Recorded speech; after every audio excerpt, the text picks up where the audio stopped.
Hello guys, welcome to the channel. आज हम work से रिलेटेड एमसीक्यूज़ करेंगे। मैं आपको एमसीक्यूज़ इसीलिए करवा रही हूँ कि जो हमारा एचपी टेट का पैटर्न होता है वो एमसीक्यूज़ वाइज होता है।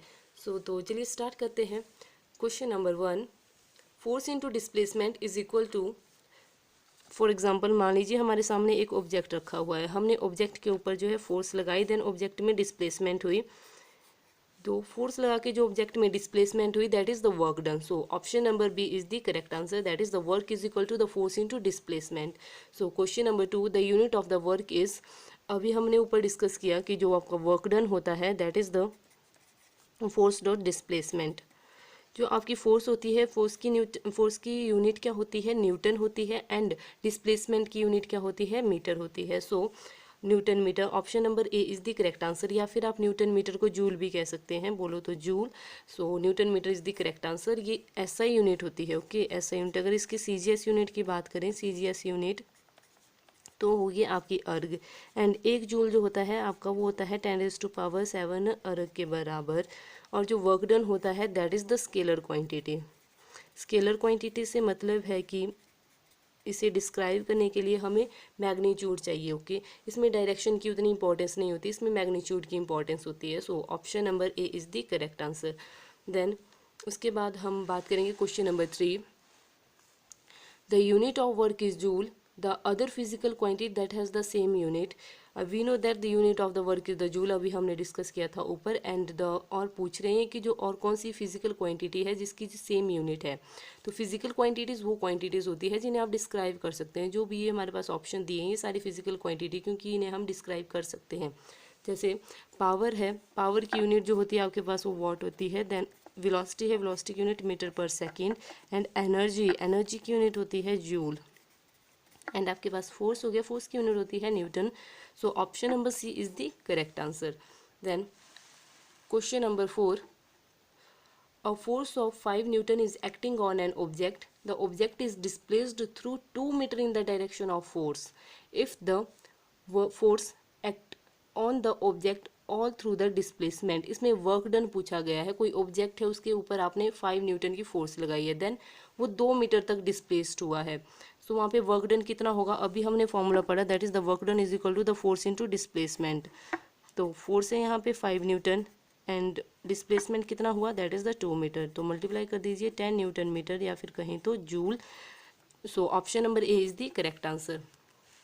अभी देखिए हमारे पास जो है क्वेश्चन नंबर 5 है, ये सेम क्वेश्चन नंबर 4 की तरह है, तो आप इसे आसानी से कर सकते हैं। चलिए स्टार्ट करते हैं। Question number 5, a force of 7 newton act on an object, the displacement is 8 metre in the direction of the force, what is the work done. सबसे पहली बात जो यहाँ पे वर्क डन हो रहा है वो पॉजिटिव है, क्योंकि जो फोर्स लग रही है वो जो डिस्प्लेसमेंट हो रहा है वो एक ही डायरेक्शन में हो रहा है। ओके, तो वर्क डन अभी हमने पढ़ा, work done is equal to the force dot displacement. Force आपकी 7 न्यूटन है एंड डिस्प्लेसमेंट आपका 8 मीटर है। सो मल्टीप्लाई कर दीजिए 56 न्यूटन मीटर या फिर कहीं तो joule. So option number B is the correct answer. Question number 6, the work done is zero if we know that. जो आपका वर्क डन होता है that is the force dot displacement. Okay, so अगर आपके फोर्स या displacement से कोई एक भी ज़ीरो हो जाता है तो आपका वर्क डन जो है ज़ीरो हो जाएगा। और जैसे इसमें ऑप्शंस दिए गए हैं, options are A, the body show displacement in the opposite direction of the force applied. किसी एक पर्टिकुलर डायरेक्शन में आपने ठीक है फोर्स लगाई, देन जो डिस्प्लेसमेंट हुई वो उससे अपोजिट डायरेक्शन में हुई, तो आप वहाँ नोटिस कर सकते हैं कि जो आपका वर्क डन हुआ वो वहाँ पे नेगेटिव वर्क डन है। वर्क डन जीरो तो है ही नहीं, जबकि नेगेटिव वर्क डन है वहाँ पे। So then option number A तो हो नहीं सकता। Then option number B, the body show displacement in the same direction as that of the force applied. जिस पर्टिकुलर डायरेक्शन में आपने फोर्स लगाई थी उसी डायरेक्शन में डिस्प्लेसमेंट हुआ, तो यहाँ पे जो वर्क डन हुआ that is the positive work done, तो यहाँ पे वर्क डन जीरो नहीं है। सो ऑप्शन नंबर बी भी नहीं होगा। Then option number C, the body show displacement in perpendicular direction to the force applied. Object है, ऑब्जेक्ट देखिए डिस्प्लेसमेंट ऑब्जेक्ट में इस डायरेक्शन में होगी या फिर इस डायरेक्शन में होगी। जो आपकी फोर्स है that act perpendicularly on the displacement. तो यहाँ पे आप देख सकते हैं फोर्स और डिस्प्लेसमेंट के बीच में 90 डिग्री का एंगल बन रहा है। तो वी नो दैट जो डब्ल्यू होता है आपका, ये एक और इसमें देखिए डॉट प्रोडक्ट है ना, तो डॉट प्रोडक्ट ऐसे लिखेंगे हम F S cos theta. Theta क्या है यहाँ पे 90 डिग्री है, तो आप 90 डिग्री पुट कर लीजिए। कितना होगा ये cos 90, that is the zero हो जाता है, तो वर्क डन जो होगा आपका वो ज़ीरो हो जाएगा। So option number C is the correct answer. Then question number 7 है।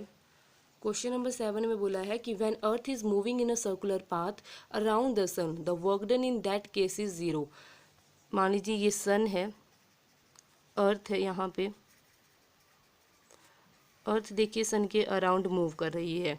ओके, तो चक्कर लगाने के लिए जो फोर्स चाहिए होती है वो होती है सेंट्रीपिटल फोर्स, और ये फोर्स जो है ग्रेविटी के द्वारा प्रोवाइड करवाई जाती है। सन जो है वो अपनी ग्रेविटी के कारण अर्थ को रेडियस के अलोंग अपनी तरफ खींचता है। तो देखिए सन जो है ग्रेविटी के कारण अर्थ को अपनी तरफ खींच रहा है, मतलब फोर्स जो है सन की तरफ लग रही है, दैट इज़ द फोर्स। और जो अर्थ है आपकी वो लगातार टेंजेंशियली मूव कर रही है, अर्थ जो लगातार टेंजेंशियली मूव कर रही है। तो आप देख सकते हैं जो डिस्प्लेसमेंट होगी, ये डिस्प्लेसमेंट है, डिस्प्लेसमेंट एंड फोर्स के बीच में कितना एंगल बन रहा है, that is the angle 90 degree. और अभी हमने देखिए ऊपर देखा कि कॉस थीटा, अगर थीटा जो है 90 डिग्री हो जाए तो वहाँ पे वर्क डन जो है वो ज़ीरो हो जाता है। सो जो आपका ऑप्शन नंबर बी होगा वो करेक्ट आंसर होगा। Centripetal force act along the radius of the circular path. Then आप इसके और एग्जाम्पल भी ले सकते हैं, जैसे कि मान लीजिए कोई वर्कर है, उसने जो अपने सर के ऊपर लगेज उठाया हुआ है, देन वो एक स्टेशन से दूसरे स्टेशन की तरफ जा रहा है। तो आप देख सकते हैं यहाँ पे जो डिस्प्लेसमेंट हुआ, डिस्प्लेसमेंट की डायरेक्शन देखिए ये वाली है, एंड जो फोर्स लग रही है आपकी, फोर्स देखिए परपेंडिकुलर लग रही है, ये वाली फोर्स है ना, आप देख सकते हैं जो फोर्स है आपकी वो परपेंडिकुलर लग रही है डिस्प्लेसमेंट के। तो यहाँ पे जो एंगल बनेगा, मतलब थीटा होगा, वो भी 90 डिग्री हो जाएगा।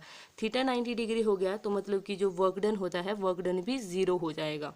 Question number 8, a porter lift a luggage of 15 kg from the ground and put in on his head 1.5 meter above the ground.